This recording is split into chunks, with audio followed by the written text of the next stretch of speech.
Unajua mimi bado kuna vitu vingi najiuliza. Sijui kwa upande wako wewe. Tukiangalia kwa ligi yetu hapa Tanzania kama bado tupo nyuma sana. Ukiangalia Premier tayari imeisha na baadhi ya ligi tayari zimeshakamilika hapa duniani. Na kwa upande wa Premier tayari wameshatangaza tarehe mpya ya kuanza kwa ligi ya msimu ujao 2026-27 ambapo ligi inatarajiwa kuanza Agosti 22 mwaka huu. Lakini kwa huku nyumbani kwetu bado tumebakiza michezo mitano kuweza kukamilisha ligi kuu ya msimu huu. Na sasa hivi vilabu vipo kwenye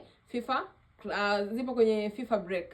Na maana kwamba Juni 11 ndo timu zitarejea kuendelea kucheza na siku ambapo itakuwa inaanza World Cup. Lakini pia kwa upande wa Premier fixtures zinatarajiwa kutambulishwa ama kutolewa Juni 19, fixtures za kuelekea msimu mpya wa mashindano wa 2026-27. Ila hali huku kwetu bado hakuna chochote ambacho kimeshatokea. Lakini pia Premier wametambulisha mpira mpya ambao utatumika kwenye mashindano ya ligi kuu ya Uingereza kwa msimu 2026-27. Hem, tuambie, unahisi ni kitu gani pengine kinakwamisha ligi yetu ya Tanzania inashindwa labda kumalizika kwa wakati ama kuanza kwa wakati? Yaani tupo nyuma sana bado.